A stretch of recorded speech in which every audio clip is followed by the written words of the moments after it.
Bonjour à tous, bienvenue sur la chaîne YouTube Mécanique Sportive. C'est Nicolas. Aujourd'hui, je suis à Palma de Majorque pour vous présenter cette nouvelle Toyota Yaris Cross. Qu'est-ce qui change? Quand on la voit comme ça, on pourrait se dire pas grand-chose, mais il y a quand même pas mal d'évolutions. Comme d'habitude, je vous fais un tour complet de la voiture. À l'extérieur, à l'intérieur, on fait un essai sur tout type de route. Je vous parle de conso, mais je vous donne aussi toutes les améliorations. Et on peut le voir, aujourd'hui, on a une version première dans cette couleur spécifique à cette version.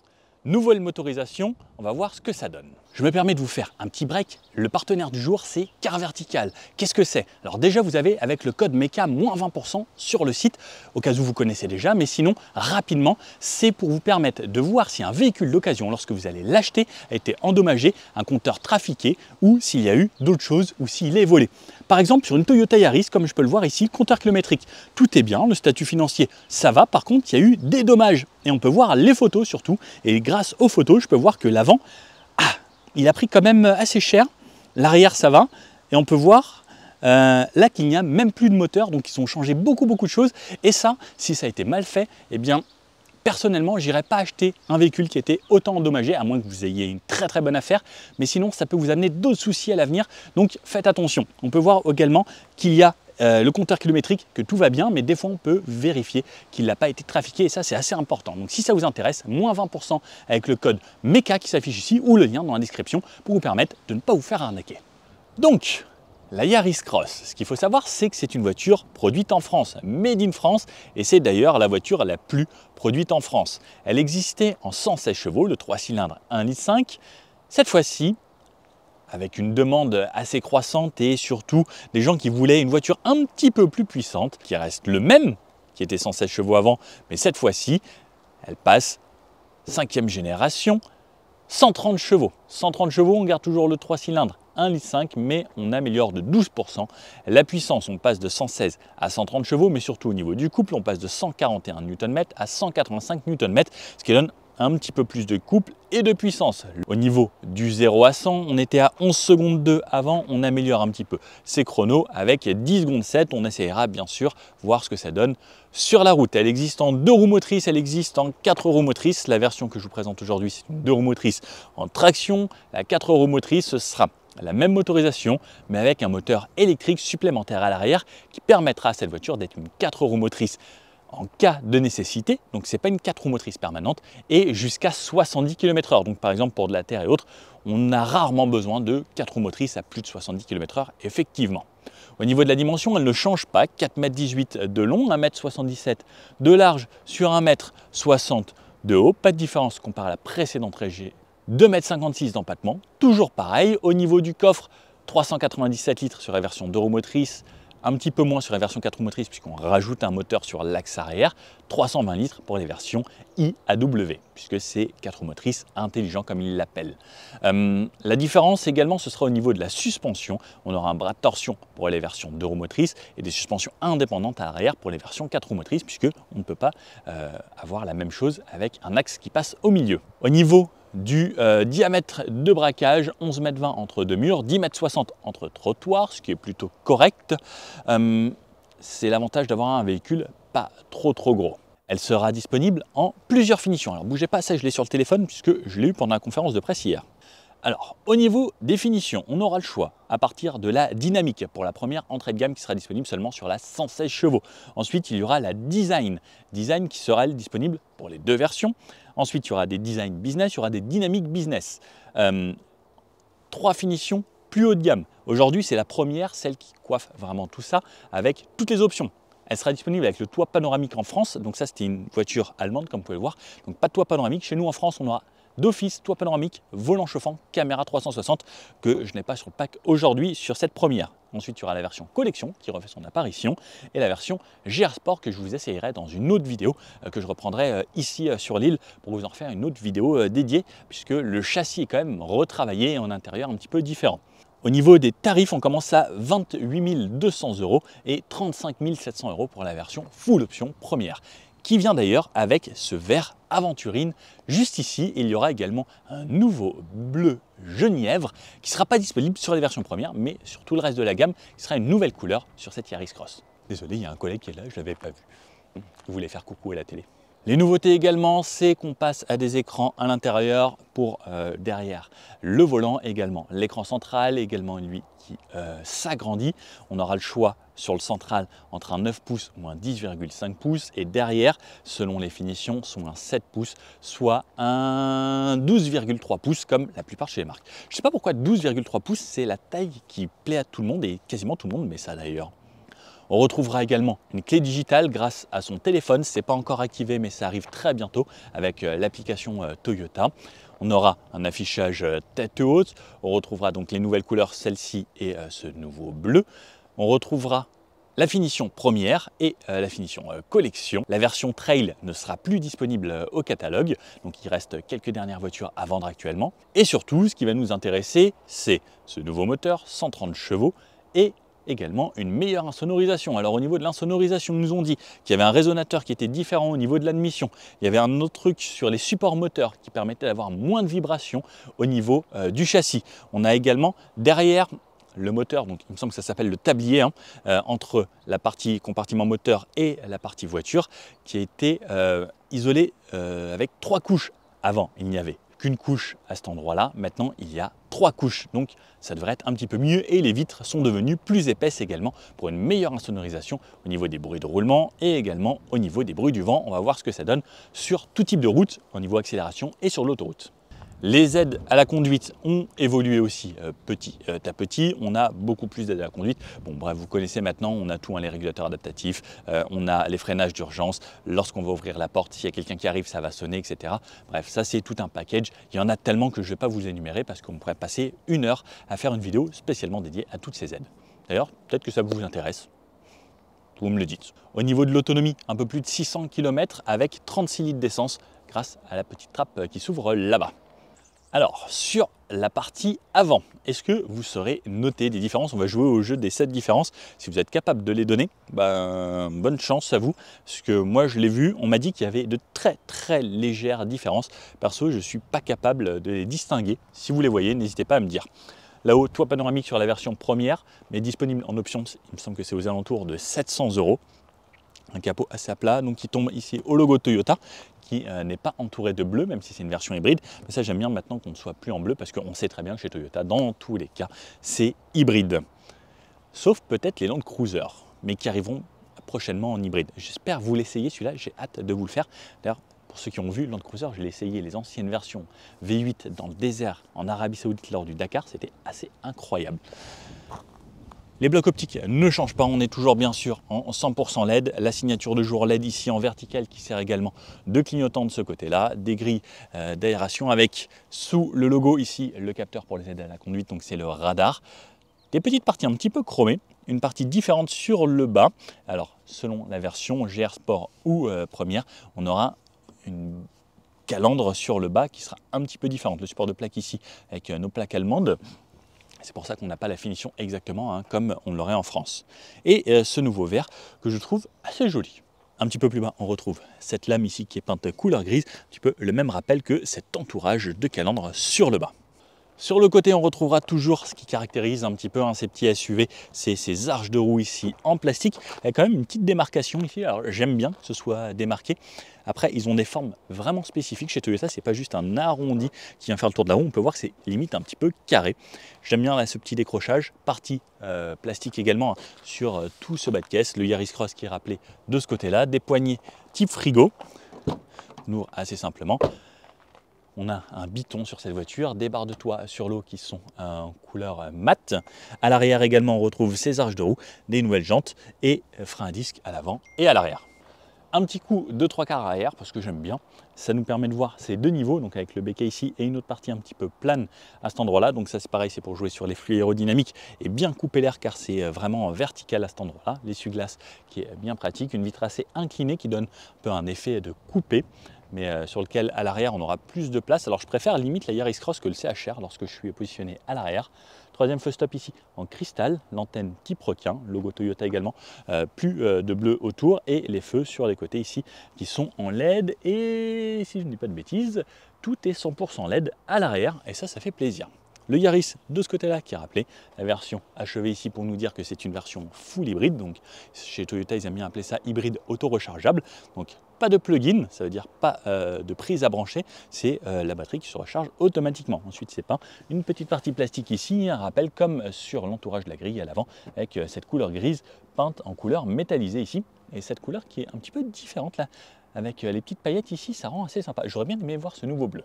La caméra de recul ici, donc on aura des packs 360 sur les versions premières également disponibles. Ce que j'aime bien, c'est que ça s'ouvre électriquement, donc ça je trouve que ça reste un plus. On a une plage arrière ici très flexible, et ce qui est bien, c'est qu'on peut la ranger assez facilement. D'un côté, c'est pratique, et si on veut mettre des choses qui dépassent un peu dans le coffre, eh bien, ça permet qu'elle puisse se replier dessus, et ça, c'est assez intelligent plutôt que d'en avoir une rigide. Au niveau des coffres, on a un plancher sur 2 niveaux et surtout qui est séparé en 2 parties. Je peux ouvrir que la partie droite en 2 tiers, 1 tiers, donc ça, je trouve ça vraiment intelligent. Et ensuite, la banquette qui se rabat avec un accoudoir central juste ici, et elle se rabat en 40-20-40 de fixation top taser et des rangements de chaque côté juste ici. Pour ceux qui ont bien retenu tout à l'heure, 397 litres dans les versions 2 roues motrices, 320 litres dans les versions 4 roues motrices. Qu'est-ce que ça donne 397 litres? Vous me connaissez. C'est plutôt spacieux. Il y a de quoi me loger sans trop de problèmes. Et encore, là, j'ai le plancher qui est en position haute et j'aurais pu le rabaisser, donc ça aurait pu être beaucoup plus profond. Regardez, on peut voir encore qu'on gagne une quinzaine de centimètres à cet endroit-là. Allez, allons voir les places arrière et à l'avant, voir ce qui évolue. Alors, au niveau des places arrière, moi je mesure 1,80 m. Qu'est-ce que ça va donner? Hop, je rentre assez facilement. Au niveau de la portière arrière, alors tout est en plastique dur, 100% de la portière en plastique dur. Par contre, petite chose que j'aime bien, vitre à impulsion et qui descend vraiment jusqu'en bas, ce qui permet de poser son bras juste ici. Hop, je referme, poignée pour tout le monde aux 4 coins. Ciel de toit ici en sorte de petite moquette noire. Portière, alors les accoudoirs sont durs dans cette voiture, même au niveau du conducteur. Si je veux tirer l'accoudoir central ici, au final c'est toute la partie qui fait à la fois accoudoir avec porte-gobelet et trappe à ski et d'un autre côté.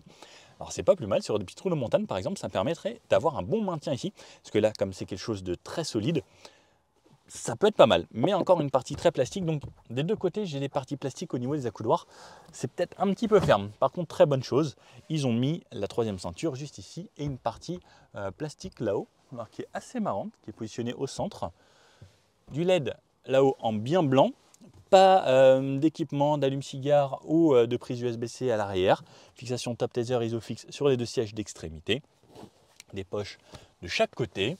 Au niveau de la tête, je suis plutôt bien. Au niveau des genoux, il me reste encore de l'espace, alors que le siège est réglé pour moi à l'avant.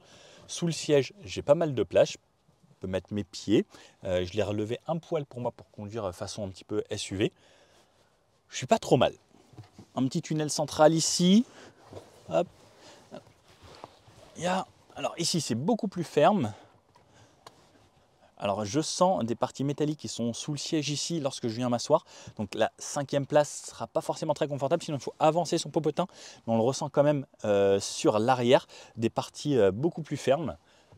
Le dossier, plus dur également, et surtout là on n'a absolument aucun maintien. Et comme il ressort, ça ne me permet pas d'avoir du tout de maintien latéral. Et en fait je vais vite glisser sur le côté dans les virages. Donc là c'est plus difficile de se tenir.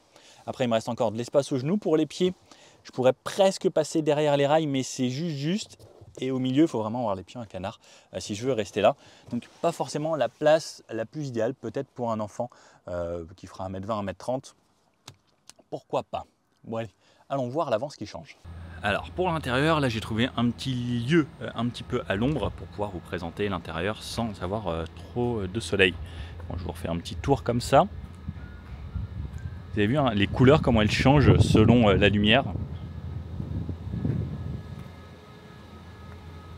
Je trouve ça plutôt sympa. Qu'est-ce que vous en pensez d'ailleurs de cette Yaris Cross? C'est une voiture qui est quand même très vendue. Et cette partie-là, j'avais pas forcément fait attention, mais là, regardez, cette partie est quand même très stylée. C'est atypique. Allez, poignée, donc ici, petit frigo. Hop, on a bien sûr le keyless comme je vous disais. Une portière à l'avant, donc des plastiques durs, des parties spécifiques également donc, de cette nouvelle voiture. Ici, on retrouve là-bas au tableau de bord, donc de ce côté-là et là. Tout comme sur les sièges, nouvelle couleur ici que l'on retrouvera. Donc là, on a des sièges qui sont plus typés confort que sportifs, aujourd'hui qui sont en réglage manuel. On peut le voir ici sur la hauteur, le dossier et l'avance comme on connaît d'habitude. Sur la portière, donc du plastique dur, et cette partie alors qui ressemble à du tissu mais qui est au final très ferme et mon coude s'en souvient encore un petit peu parce que j'ai roulé quelques heures avec. Ici, de quoi mettre des bouteilles d'eau, on peut mettre une grande bouteille d'1,5 litre ici et on retrouve un haut-parleur de ce côté-là. On a la sono JBL sur cette version et pour ouvrir la trappe à essence, ce sera ici en bas comme beaucoup des voitures asiatiques à chaque fois. Donc il nous ouvre cette petite trappe à essence qui est cachée à l'arrière. Tapis Yaris Cross qui sont plutôt moelleux.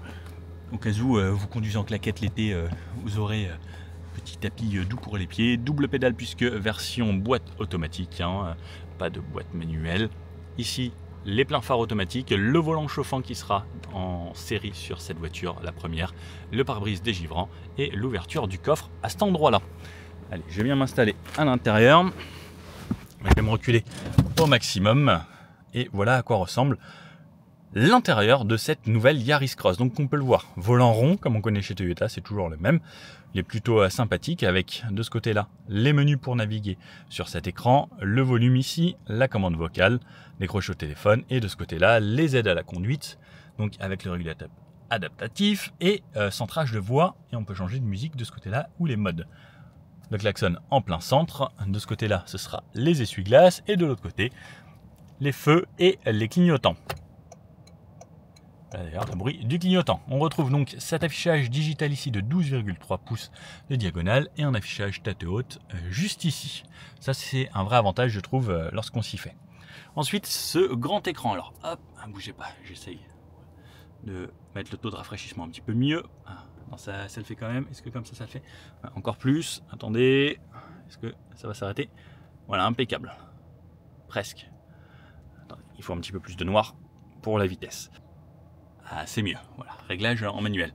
Donc ensuite on a tous les réglages de la voiture ici grâce à ça. Je reviens là, donc petite notification, les consommations qu'on peut avoir, le téléphone si on connecte en Bluetooth et la musique avec les radios et le GPS intégré. On peut bien sûr avoir Android Auto et Apple CarPlay sans fil.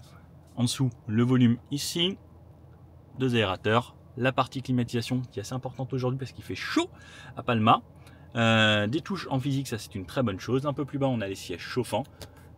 High pour fort, low pour doucement pour moi et le passager. 2 ports USB-C sur le bas, un allume-cigare et ici la recharge par induction.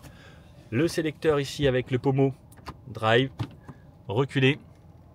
Ma caméra de recul juste ici, alors la qualité n'est pas extraordinaire mais au moins ça prend vraiment tout l'écran, on a une belle visibilité.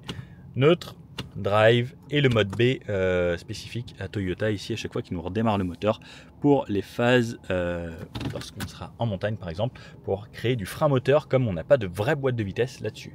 Les drive modes donc ici qui vont pouvoir me donner le mode power, eco et normal. J'aime beaucoup cette animation et surtout enfin vous voyez hein, c'est hyper rapide dès que j'appuie. Alors ça nous amène un petit peu de couleur. Oh, je suis pas contre un petit peu et c'est plutôt joli, on peut voir que le fond maintenant il y a un petit peu de rouge et non, dans les menus au final ça change rien. Donc ça change seulement pour cet écran central et pareil lui on pourra le personnaliser avec pas mal de choix au final. Ensuite désactiver l'ESP si besoin, le mode EV s'il nous reste assez de batterie pour pouvoir rouler en 100% électrique par exemple sur une petite zone en rentrant chez soi ou en sortant le matin, le frein de stationnement ici et le auto hold. La clé, toujours la même, hop, petite Toyota. Double porte-gobelet juste ici, cette partie ici à couloir central qui ne bouge pas, qui est fixe, mais on a un petit rangement à l'intérieur pour poser des téléphones ou quelque chose d'assez fin. Ensuite il peut se relever en cas de nécessité. Lui pareil, non, lui il est un tout petit peu moussé. Il y a des zones où c'est un petit peu plus creux que d'autres, genre là, et pas là, et pas là. Et on le sent un petit peu et j'avoue que c'est un petit peu ferme comme celui de l'autre côté. Une partie moussée sur le haut ici, haut-parleur JBL comme je vous disais, donc on a une bonne sono à l'intérieur. Alors JBL c'est un son quand même assez particulier. une boîte à gants où on peut ranger des feuilles A4 comme vous le voyez et ça peut se refermer. Et voilà à peu près le tout pour cette nouvelle Yaris Cross. Bon, allons essayer ce nouveau moteur 130 chevaux, voir ce que ça donne sur la route et ses consos. Allez, c'est parti dans cette nouvelle Toyota Yaris Cross 130 chevaux. Mode drive, comme d'habitude. On va commencer par ça. Je vais peut-être me régler mes rétros là bien. Comme j'ai remonté le siège. C'est parti. Donc, frein à main automatique électrique. On a également le auto hold qui est un plus. On va pouvoir tester tout à l'heure. On est pris en photo. Attention, le beau sourire. Donc, grosse partie des phases roulantes à basse vitesse se fera, elle, en électrique. On connaît le système d'hybridation Toyota. Ça fonctionne plutôt bien et c'est assez agréable. J'ai désactivé la voix du GPS. Donc là, je suis en 100% élec. J'ai pas encore essayé cette voiture dans la vraie vie parce que vous avez vu là la présentation. Mais là, je commence mon essai. Lorsque je roule en électrique, sous les 25 km/h. Comme c'est une voiture assez silencieuse, on roule en électrique, on entend le bruit piéton extérieur. Donc ça, il faut le savoir, ne vous inquiétez pas. C'est un bruit artificiel, c'est pas un problème de la voiture, c'est le son qui est créé pour les piétons. Je dépasse 25 km/h, il disparaît et à ce moment-là, c'est très calme. J'aurais bien aimé qu'il soit mieux insonorisé ou qu'il soit plus fait pour l'extérieur et que je l'entende pas à l'intérieur. Moi, j'aime pas l'entendre. Après, ça peut être un petit plus pour dire, voilà, bon, on roule, on est actif. Mais quand on a une voiture ultra silencieuse comme ça, surtout l'insonorisation était retravaillée dans cette voiture, j'aurais bien aimé ne pas pouvoir l'entendre. Et en plus, là, depuis tout à l'heure, je roule en électrique. D'ailleurs, je pars avec 622 km d'autonomie au compteur. Normalement, il y a le plein dans la voiture. Petit réservoir, mais comme on a des consos normalement très raisonnables, j'ai bien sûr remis les consommations à zéro. La suspension est confortable. Ils ont toujours voulu que cette voiture reste conforme. On le sent au niveau de la suspension lorsqu'on bouge un petit peu de gauche à droite comme ça. Je ferai une autre vidéo sur la GR. Sur les Dodan, c'est très typé confort. Alors c'est ce qu'on veut un petit peu, une voiture un petit peu plus haute avec plus de débattement de suspension, donc forcément un petit peu plus de confort. Et pour moi ça fait pas de mal, même sur les petits Dodan comme ça, là, les bandes noires et jaunes, ouais, c'est très confort. Hop, allez, let's go. Merci. Allez, le moteur vient de se démarrer à basse vitesse. Moteur démarré. Je fais exprès de passer un petit peu vite sur ces petits Dodan. Franchement, ça filtre assez bien. Là, je suis à 40 km/h. J'accélère un petit peu. 50. Alors, je vais pas vous cacher que c'est bien insonorisé.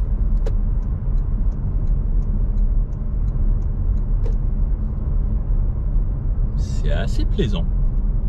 À ce rythme-là, à 50, on entend légèrement des bruits de roulement, mais le moteur est très discret. Bah, il vient de se couper d'ailleurs.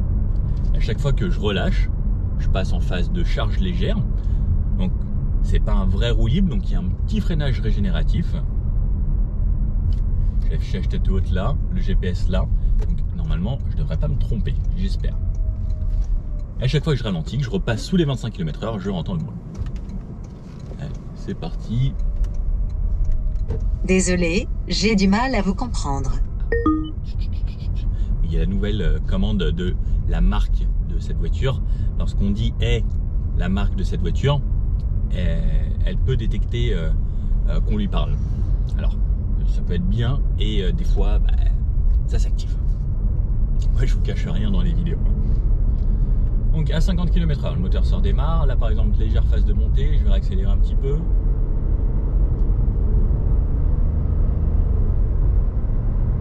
On sent quand même, effectivement, pour avoir essayé l'ancienne version, que l'insonorisation a été retravaillée. Et ça se ressent, parce qu'avant, c'est vrai qu'on avait beaucoup plus de bruit moteur présent dans l'habitacle. Alors, j'ai pas appuyé à fond pour le moment. Je vais laisser le temps à la voiture de chauffer gentiment. Mais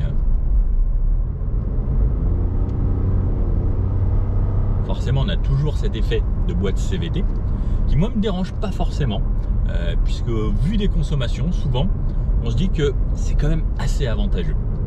Même si pour ceux qui ont regardé ma vidéo de la Skoda Octavia, on peut être assez bluffé de certaines voitures essence sans hybridation. J'avais été incroyablement surpris en jouant vraiment le jeu de l'éco-conduite.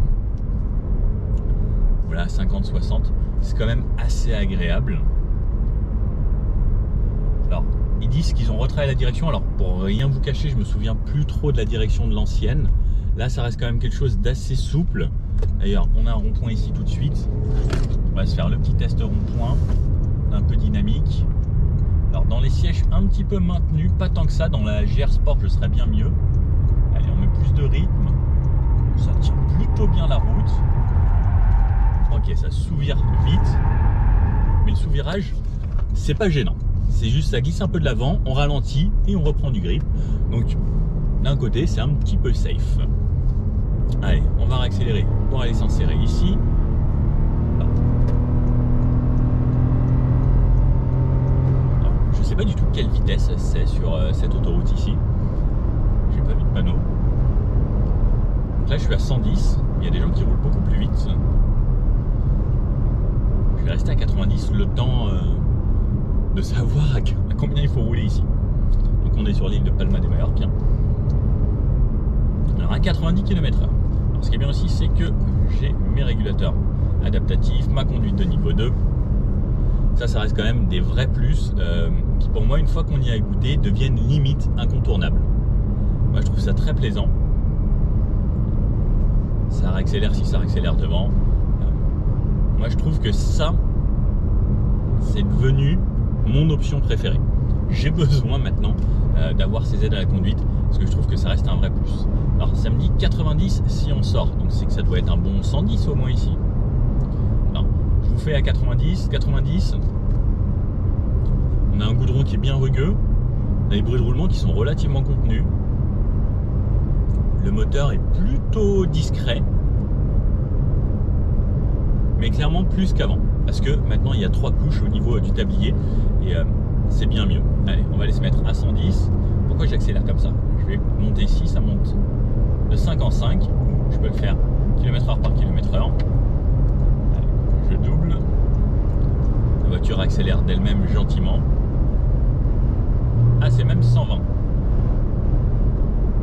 À 110, c'est assez agréable. Alors je vais pas vous donner de régime en tour minute puisque c'est une boîte CVT et que là j'ai pas l'affichage. Ah si, je l'ai là-haut, je suis à 2000 tours environ, mais ça varie toujours avec les boîtes CVT. Donc c'est difficile de vous donner vraiment quelque chose que à partir du moment où ça monte, ça va écarter un petit peu, ça va jouer sur les régimes. Mais à 110 par exemple, là je suis aux alentours de 2000 tours minute. C'est 120 ici. Je vais les mettre à 120, donc là ça monte jusqu'à plus de 3000 tours. Et ensuite ça redescend gentiment. C'est ça qui est assez spécial justement. C'est on n'a pas une vraie boîte de vitesse, ça va monter, ça va osciller. Et là je suis à environ 2500-2600 tours minute à peu près. Allez, je me fais un petit bout de 130 parce que chez nous en France c'est 130. Ça réaccélère. À 130 km/h, on commence à avoir un petit peu de bruit du vent qui vient surtout des côtés. Les bruits de roulement sont relativement bien contenus. On entend une présence moteur. Parce que là, je suis à plus de 3000 tours minute en étant à 130 km/h. Alors, c'est en légère montée. Je vais voir là, ça redevient un petit plat. Et ça baisse un petit peu.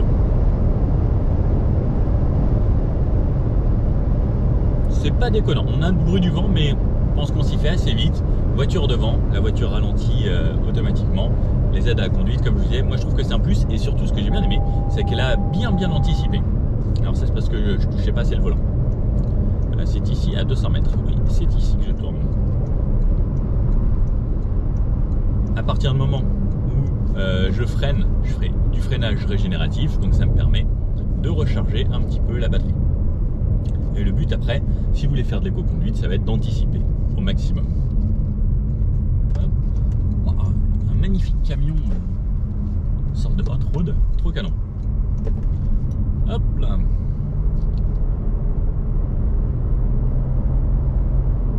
L'avantage, boîte automatique, pas de passage de rapport, donc c'est vraiment ce côté un petit peu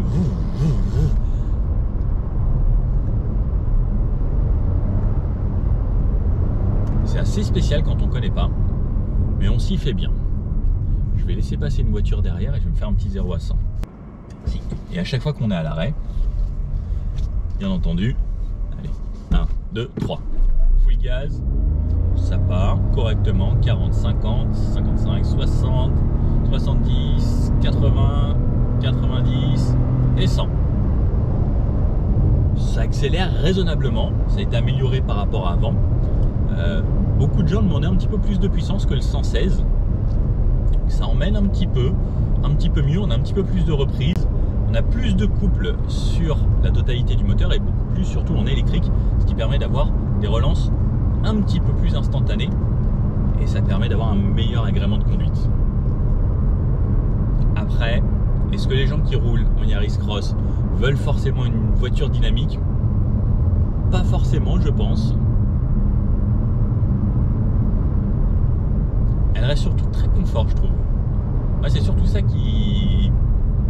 je note, c'est ce côté confort. Et par contre, donc, quand je fais ça, ce côté confort, justement, fait que la voiture est quand même un petit peu comme un chamallow, quoi. Et quand je fais ça, il se passe pas grand-chose, parce que justement, elle se veut assez confortable.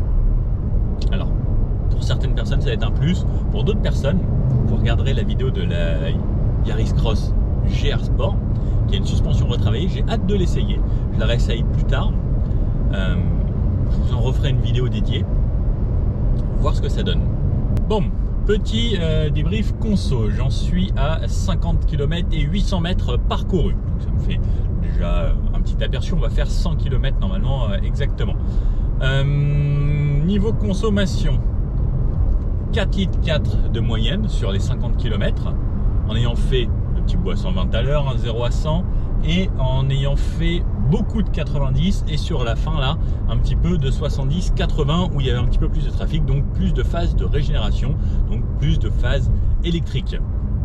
J'ai constaté que lorsque j'étais à 90 constant sur les petites routes au régulateur, donc 90 tout le temps, 5 litres de moyenne à peu près, sans jouer du tout de l'éco-conduite, c'était 90 et tu restes à 90. Donc 4,4 là, ça me paraît pas mal. On continue, il me reste encore 50 km à faire avant d'arriver au premier stop où je vous ferai sûrement la présentation que vous allez voir, ou que vous avez déjà vu au début. Là ici c'est un petit bout d'autoroute, donc je vais aller bien dedans. Allez, c'est parti. Ça permet de doubler. C'est pas extraordinaire, on n'a que 130 chevaux à côté, donc c'est pas une voiture sportive comme je le disais dès le début. Mais ça suffit. Après, effectivement, oui, ça monte dans les tours. Ça met un petit peu de temps avant de monter. Un petit peu comme quand une boîte, elle rétrograde, mais une boîte automatique assez rapide. Et par contre, ce que j'aime bien, c'est qu'il n'y a pas du tout d'à-coup. Il n'y a pas de... C'est vraiment tout le temps ultra linéaire, ultra progressif. Et dans tous les cas, c'est... Alors, ça va faire du bruit. Ça fera, mais ça fera, je sais pas si vous voyez ce que je veux dire. Le moteur va vite monter, mais la vitesse va être progressive. Et je trouve ça confortable dans l'utilisation. Si ça faisait beaucoup moins de bruit, on pourrait dire ouais, c'est quand même très très agréable à conduire. Après, comme je dis, ce bruit-là, si vous habitez à la montagne, effectivement, c'est pas forcément l'idéal parce que on va souvent être en montée, donc dans des phases où il va falloir être haut dans les tours. Après, pour le reste du temps, pour la ville et autres, je trouve que c'est une utilisation parfaite parce que justement, ce côté très smooth, où ça tourne, où c'est très progressif, avec suffisamment de puissance. Là, par exemple, ça relance suffisamment sans que j'ai besoin de monter tout en haut dans les tours. Je trouve ça assez confortable. Donc là, j'ai encore 10 km tout droit et les consommations toujours à 4,4 litres. Eh bien, je constate que même à Majorque, en pleine semaine, en pleine journée, il y a des bouchons également. Mais je ne suis pas stressé car j'ai toutes mes aides à la conduite et un petit coup sur l'accélérateur lorsque la voiture s'arrête. Et ensuite, elle redémarre toute seule, centrage de voie, tout ça. Vous connaissez, moi j'aime bien quand je me fais conduire, surtout dans les bouchons. Ma vie en région parisienne, c'est très souvent ça. Donc le fait que ça fonctionne là aussi, c'est plutôt bien. Et vous pouvez voir que lorsqu'on est à basse vitesse, la voiture vous demande très peu de remettre les mains dessus. Quand on roule plus vite, elle vous demande très souvent genre regarde si tu es toujours là.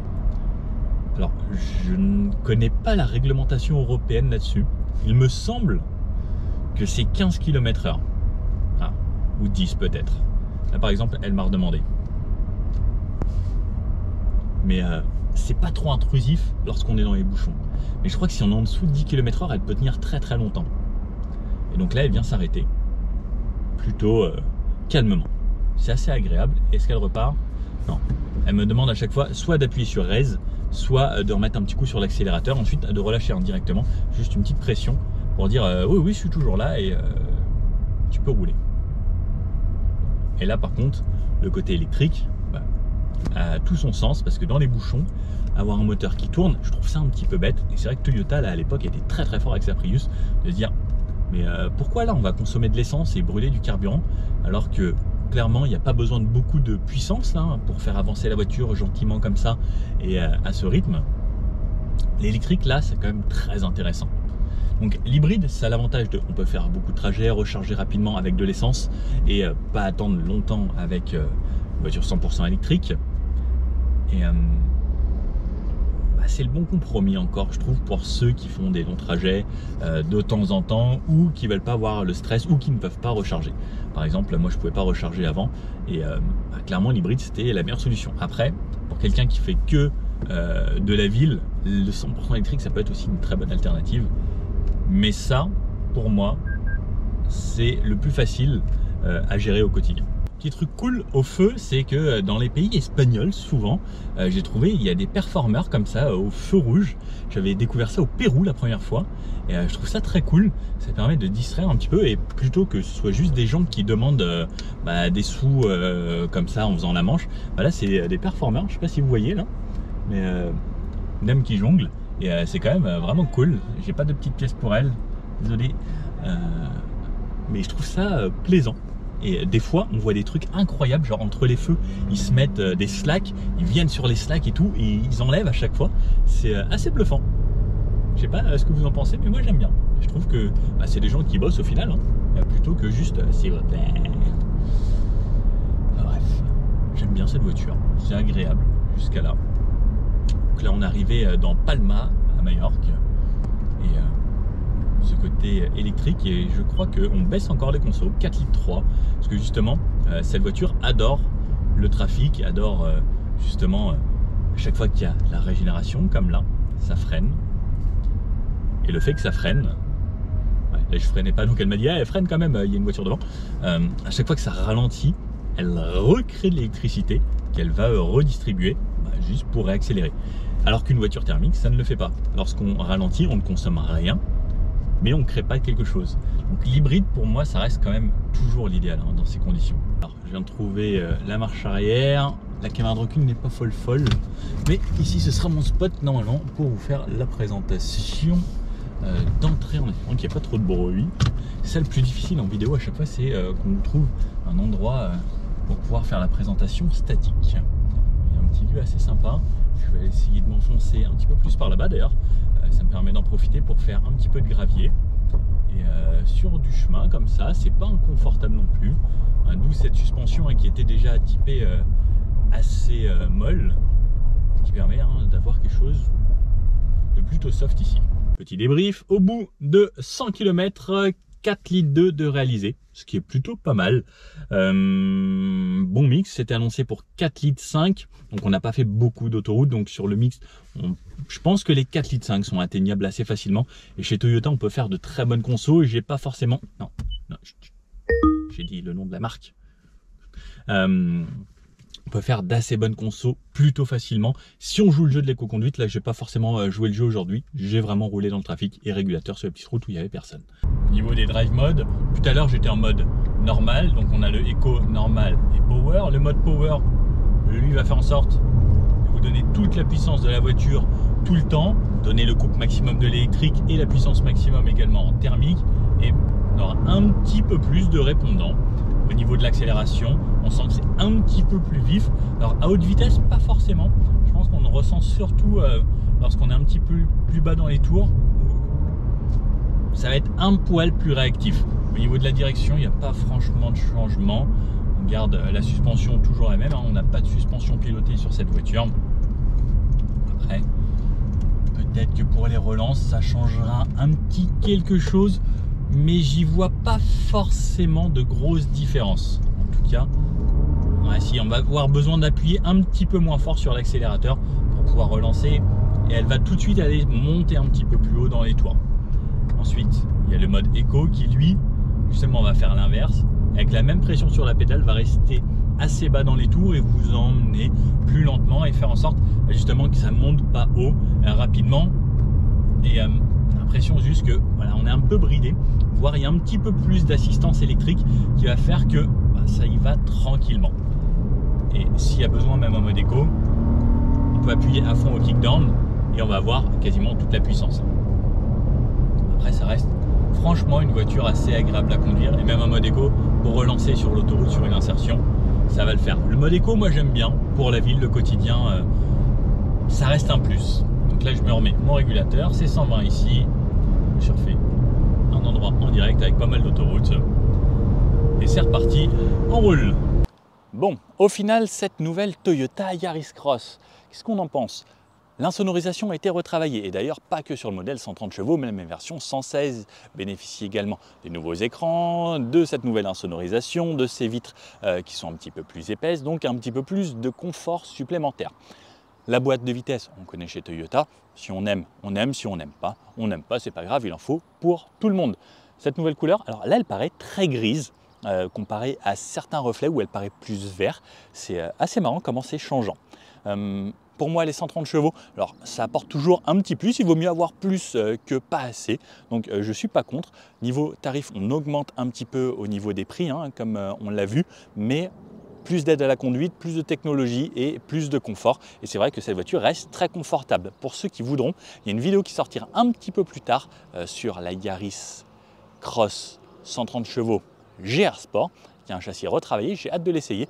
D'ailleurs, là, je vais rentrer à une centaine de kilomètres d'ici avec celle-ci pour retourner la poser et prendre la deuxième pour pouvoir vous en refaire un essai complet. Si vous avez bien aimé cette vidéo, le petit pouce bleu, comme ça m'aide énormément. Un commentaire, parce que ça, c'est pareil pour le référencement, ça m'aide énormément. Merci à tous ceux qui s'abonnent, tous ceux qui suivent la chaîne. Et puis, je vous dis à bientôt pour une prochaine vidéo. Merci, ciao.